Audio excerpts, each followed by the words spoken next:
I think the shift towards electric vehicles is a really interesting topic to dive into because it has so many different facets. I think it's really awesome that we're discovering this new form of energy that can be revolutionary to how we're driving, how we're going about our daily life. And I think there's lots of different ways that it could happen. For example, solar panels might be integrated. We don't know. We haven't gotten to that point where they're a commonplace thing, but they might be something in the future. So even if we can continue just discovering different ways, this might not be the way that it goes, but it's certainly an interesting thing to explore. So I think there's a lot of potential in the sustainable energy and electric cars and all of the things that we're seeing coming onto the roads today. I think they're definitely a stepping stone for what can come next.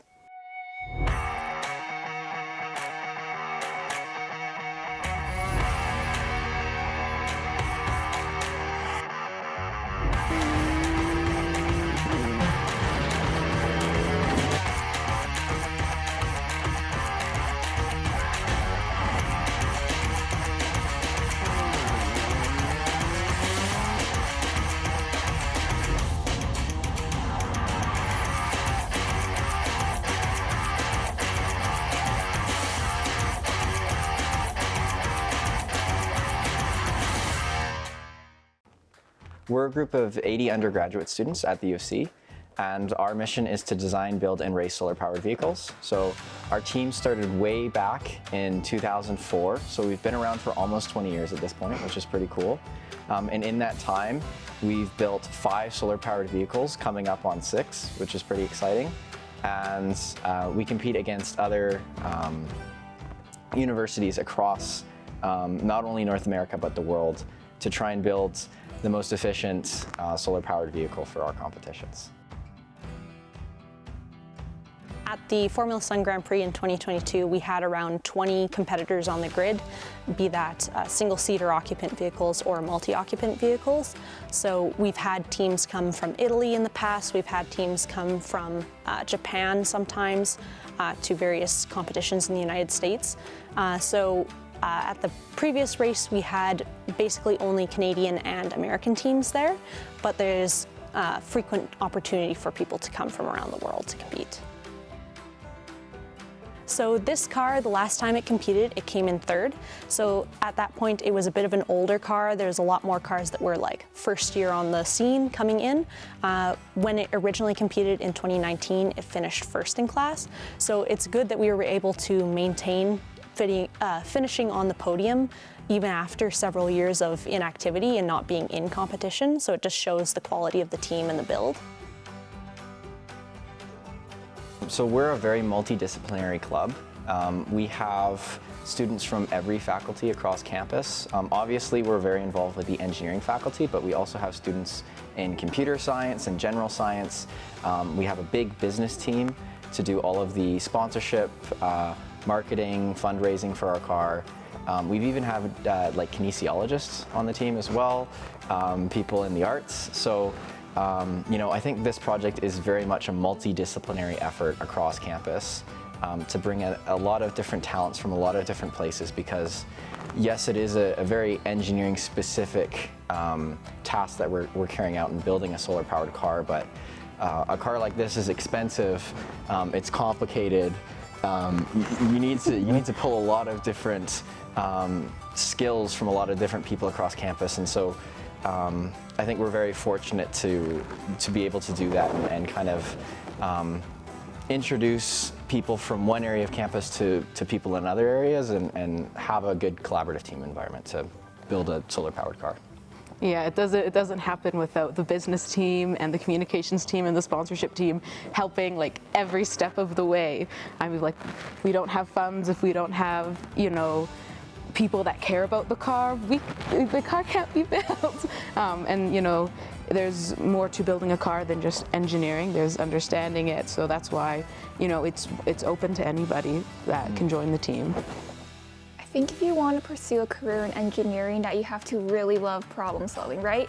As an engineer, you're going to come in and see a problem, and you have to really be willing to work through all those challenges, look in depth at like, hey, what are some things that I can do to improve to like maybe make the situation better, even if I don't solve the whole problem, but just being ready to tackle a challenge and like get hands-on and getting in there, seeing what's wrong, looking at all the different aspects and all of that, I think would be very important if you want to be an engineer. If you're an engineer, whatever you make is going to impact society, so just also making sure that, hey, what you're doing is ethical and all of that. But yeah, that's also what got me into engineering, so. I kind of started out as a finance major. I was really into all the analytical aspects of what that entails, as well as the numbers. And that's kind of what I also found interesting about the team, was that there was a lot of analysis behind it, especially on the engineering teams. And although I wasn't really involved with that, I got to learn a little bit about it by watching them. But then also being part of the team made me realize how much I like people. I like working collaboratively with other people from other areas as well. Getting to work with engineers, which was something that you don't necessarily do when you're in finance, so that kind of made me shift my perspective a little bit on what I wanted to do after I graduated. So that was one of the factors that made me kind of rethink what I wanted to do, kind of change to supply chain management. Got to do a consulting internship through one of the sponsors of the solar car. So definitely this project has been propelling me towards what I want to do after I graduate. It has helped me kind of expand what my skill set is, as well as my relationships with other areas that don't necessarily relate to mine. So probably working towards something related to supply chain, related to working with other areas that are not necessarily business. But yeah, that's kind of what it's looking at right now. The industry I'd like to go into is like the renewable energy industry. I was in like eco club in high school, and that's also why solar cars seem so appealing, because hey, solar powered car, if that's going to be the future, I'd love to be a part of that. So yeah, leaning towards renewable energy, maybe like the automotive industry. I also took mechanics in high school, so it's like, hey, electric cars, that'd be like the perfect job, I think, but we'll see.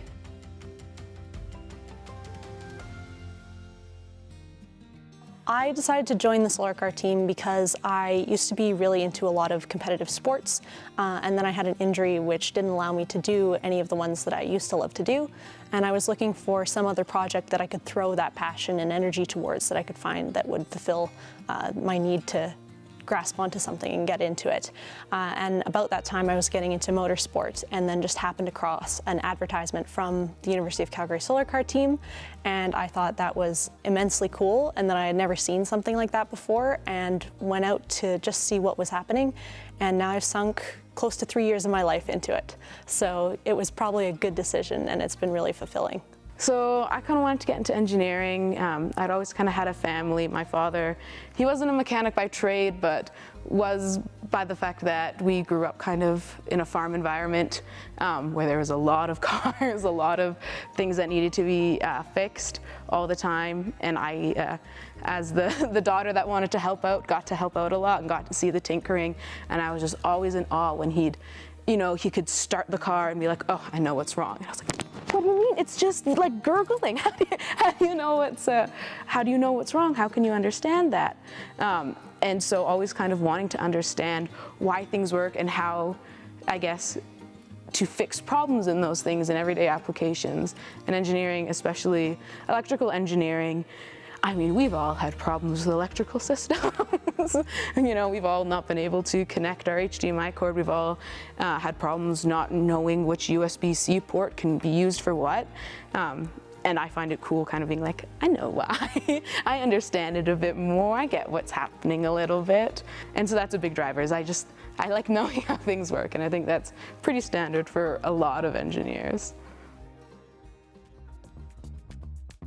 Mechanical engineers are very involved in, like, in our case, how to build the car, right? Making sure that it's very aerodynamic, that when we're going through the air and stuff, that we're reducing all the drag, so they're very involved in that aspect. And then the electrical team is very involved in like all the different systems, like high voltage, they're doing boards there, and in low voltage arrays. So we have people in electrical working on like wiring up the solar panels and all of that. Energy storage team, they're just making like batteries, testing all of that out and things like that. So both of those seem kind of interesting, which is why I'm kind of stuck in between the two, but yeah.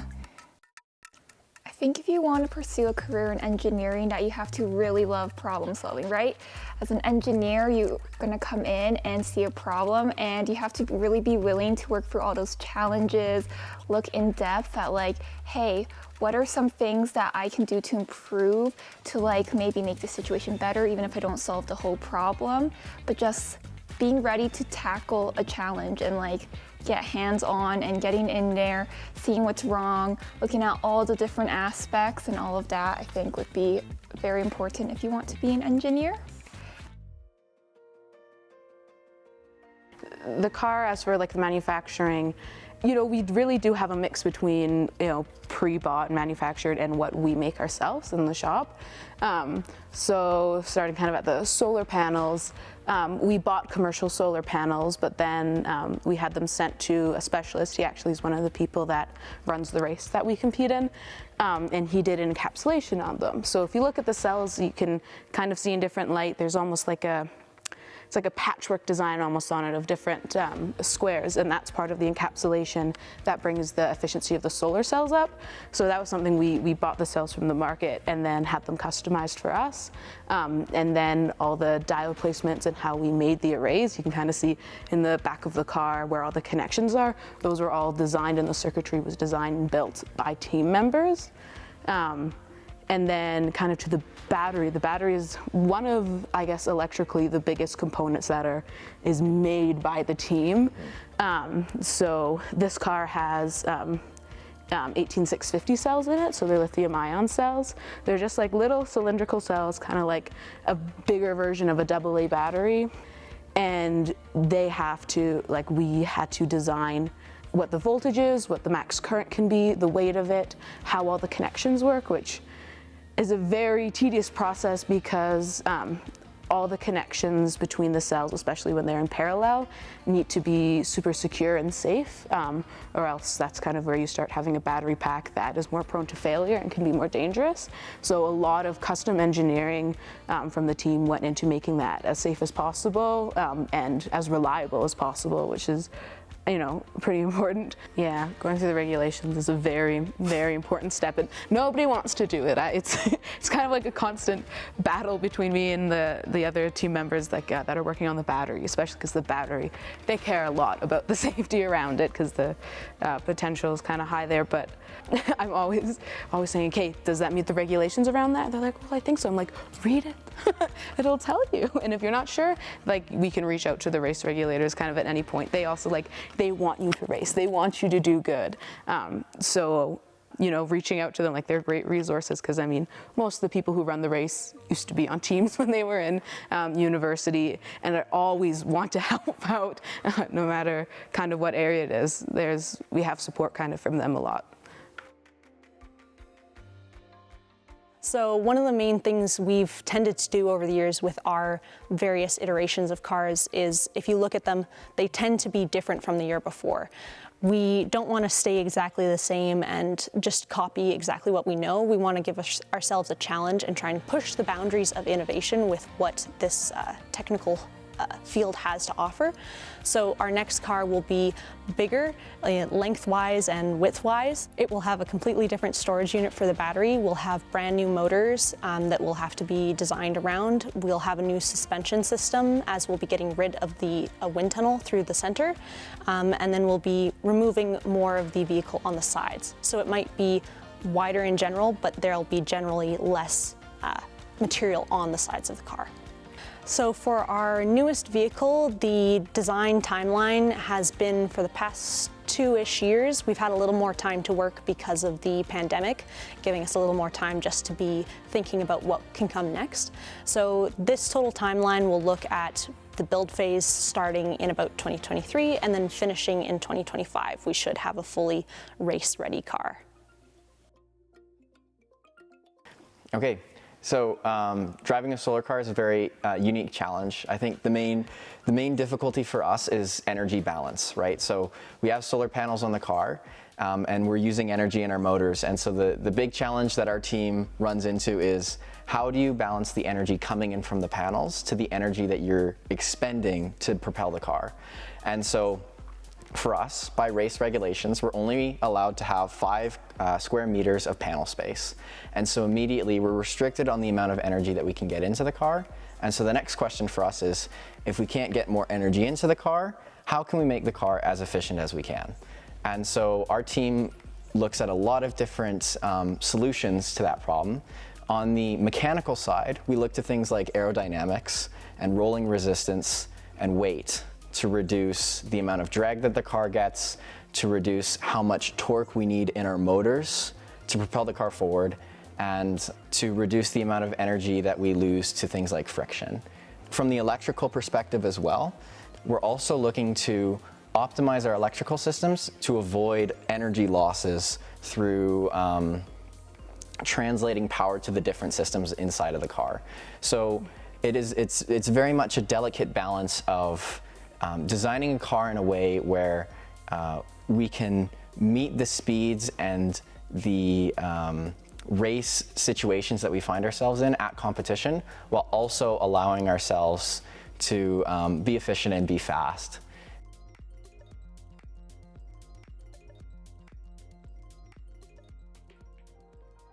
Kind of, I guess, start with the solar panels. They're silicon cells that have a max efficiency of about 28% with the encapsulation that we have on it. And then those are and they're, we can't take them off. They're laid down with epoxy. And they're on the carbon fiber body, which is made to be as light as possible. It's also the car, if you kind of see it from an angle, it's kind of looks a little bit like the shape of what you'd think the shape of a plane of a wing plane would be. This is to reduce it. Drag on the car, and then there's also the kind of weird air tunnel through the bottom that does that as well. And then from the solar panels we go to the MPPTs, so that's the maximum power point trackers. And what they do is they look at what the battery voltage is at, they look at what the sun's doing, like how much energy they have, and they find the optimal voltage and current that they want to pass the power through to the car, because it has a max voltage and a max current, so it does some pretty complex math kind of instantaneously all the time to track the maximum power that we can get out of the solar panels. And then from that, the power goes into the battery. It goes into the battery and not right to the motors, because the energy from solar panels, the way it's delivered, can't be used to power an induction motor. So then it goes to the battery, which is almost kind of constantly being charged by the solar panels. And for the battery, we've chosen lithium-ion cells, which are the most energy-dense cells on the market. So that means per kind of weight, they can store the most energy. And we have a pack that has a voltage of nominally about 108 volts, which is then designed to be the nominal voltage, so the most efficient voltage of the motors. And so the motors are ones that we've bought from Moran. So they're induction motors, and what kind of they do is they take in the voltage that we give it, which is, like I said, we built it to be as optimal as we can for the motors, and then it does a AC conversion, and then we get kind of induction power, and then we have a moving car. We also do regen braking to try and, of course, allow as much energy to be conserved as possible.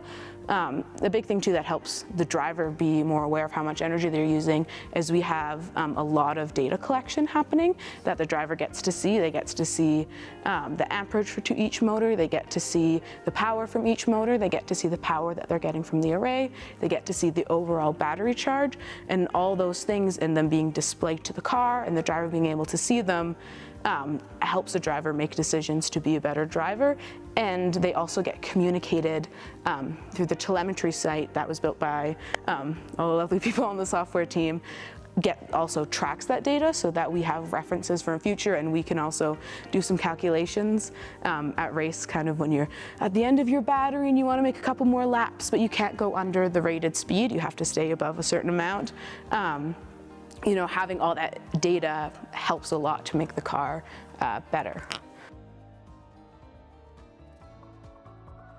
So in a race environment, we are generally racing in very warm climates where there's a lot of sun, given that they are solar-based competitions. So one of the things about our solar panels is if they get too hot, they'll become less efficient. So when we are called in for our pit stops during the race, we will have a team member who is equipped with a pack of distilled water to spray on all of our solar panels to cool down the panels and just make them more effective throughout the race. Yeah, so this is Schulich Alicia. It is Gen 5 of the solar cars from our team. It was the second multiple occupant vehicle that the team has built, so it has a place for 2 people to ride around in. It has 5 meters squared of solar panels on it, which is where we get about 1.2 kilowatt of power from the sun at peak sunlight. It's powered by lithium-ion batteries, is how we store it, and then induction motors. So yeah, it was started being built in 2015, and the first time that it raced was 2019 at FSGP. It got to race and took first place in the MOV class. It's an interesting question thinking about how what we do in a solar car team translates to the real world, because our car is fit for a very specific niche. I mean, when we take the car on track, we're typically not going at speeds faster than 80 kilometers an hour. We're very limited on the amount of energy that we both get in and use. And so I think a lot of the benefits that you see from designing solar cars, especially in a student environment, is the experience that you give to students as a result. We've had people that have graduated after being in the team that have gone to work at Tesla, or have started their own company, or have really gone far because they were exposed to a lot of unique technologies in a collaborative environment during their university experience. And it really, I think, is the perfect space at the university level to tinker and play with things and really like dig your claws into a really complex problem. Yeah, I think a big element too is with these cars is it pushes kind of innovation in a safe place, if that makes sense. You know, there's regulations that you have to pass to race. It's not a commercial thing. Like, it's hard for car companies to push innovation super hard because, they have to have a marketable product. I'm not trying to sell that. It's a prototype, and we are encouraged to take risks on it. Like the idea of having solar panels on a car. Well, we get to find out all the problems with it, like they get dirty, anything on the road can hit them, can crack them, and learning how to kind of apply those changes to actual cars, to actual industry. There's been a couple of examples of kind of things that have been taken from the solar car race, especially the World Solar Challenge, where it's very competitive, and usually masters teams that are working on it and PhDs that build the cars. There's a lot of innovation there in aerodynamics that gets used, along with solar cell technology and the building of battery packs. A lot of that, eventually translates. I mean, having people work on it is having people work on it, which I think is cool. So the main competition that our team competes in is the Formula Sun Grand Prix, or FSGP. So it is a competition of multi-occupant and single-occupant vehicles. So all cars are on the track at the same time, although they might not be competing directly against each other. In the multi-occupant vehicle class, there are generally 2 people in the car, though there is up to 4 people in some cars now, which will be what our next generation car will be to keep up and continue pushing the boundaries. In this competition, it's more of an endurance race. These are not cars built for speed, though they are built to go long distances for long times, with the solar panels acting as range extenders. So our competition consists of 3 8-hour days on track racing against other teams, and before that is 4 days of scrutineering to make sure that our car is safe and can compete safely while other cars are on track. So the competition basically entails that we have a car that can go the furthest with the maintaining the most charge. So our scoring is based on however many car miles are traveled, so however many times you're going around the track, multiplied by the number of people in the vehicle. So if you have a greater number of people in the vehicle, you can up that score quite a lot. However, it is then divided by however many hours you are plugged into the wall during the night. So the idea is that if you can get more power during the day while you're driving on your solar panels and you don't have to plug in later that night, you can really increase your score quite a lot. So our main idea is to have the most efficient vehicle possible. I once thought that somebody was being not a good driver and like really tailing me quite a lot, because it turns out the safety van that transports our stewards out to the different points with flags, it looked a lot like one of our competitors' cars and was just tailing me the whole way. So I was complaining on the radio a lot about this team that wasn't passing us, and it wasn't anybody, it was just one of the safety drivers. So the next vehicle that we're currently developing is our 6th generation car, Schulich Helios. It will be the next innovation in this field of solar vehicle racing for us. We created the first multi-occupant vehicle in Canada with our 4th generation vehicle, Schulich Delta. And so with this next generation, we're hoping to push that boundary even further by making the first 4-occupant vehicle solar car in Canada. So it'll be bigger, better, faster, have more horsepower, more capacity. It'll be able to do a lot more miles compared to what our current car can do, while also having a lot more oomph and ability to push further with less power.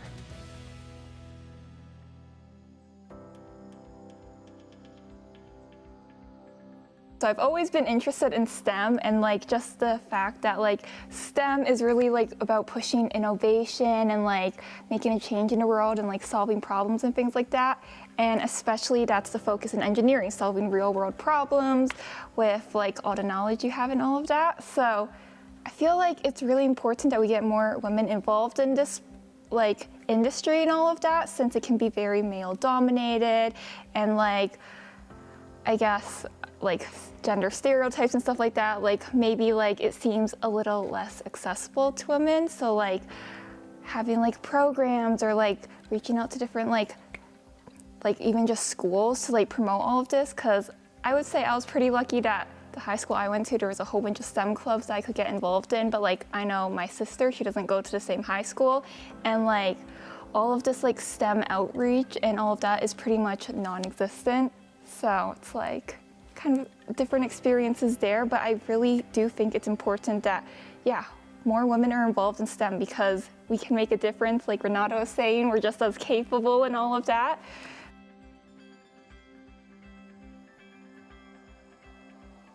Me being sort of more in the business side of things, I know what it feels like to be the only woman in a room. I understand how difficult that can be and how challenging it is to position yourself in a place where people respect you and understand what you bring to the table. So I think for engineers can feel quite similar. So I think by getting more people and more women involved in an area like this, it brings more people into the room. So if the newer generations enter the room, there's other women already there that have paved the way, that have done all the work behind it, in order for them not to feel as alone. A big part of what we do with the solar car team is education, and we try to do as much outreach as we can. We do a lot of school visits, so we get to talk to little kids about what the car is and try to explain it to them, you know, in simpler terms. But it's always awesome to see them just as excited, and just as the little girls and the little boys get to understand what a project is and how they can get involved once they grow up. And we do get a lot of those comments of like, oh, I would love to join in a few years when I get to university. So that's what we try to do. We try to inspire, whether it's boys, whether it's girls. We're just here for paving the way for generations to come. So.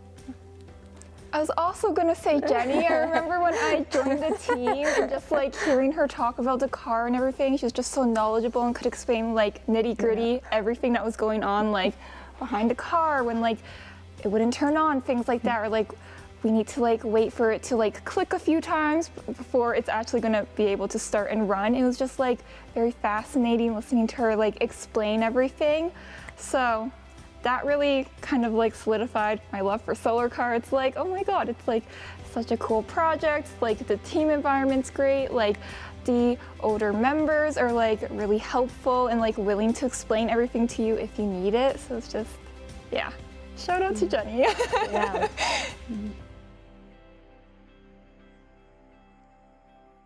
In this team, there have been a lot of different places where I didn't have a lot of knowledge beforehand, and coming into this environment, I've been exposed to a lot of new ideas and new ways of looking at things, and that has been due to a lot of the female engineers that are on our team already.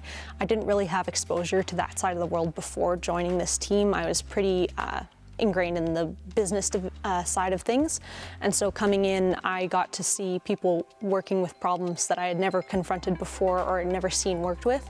So I would say that definitely the female engineers on the team are inspiring to me, in that they are dedicated to working in something that's never really been done in the way that they're doing it. Every solar car is unique, every problem is unique with that solar car.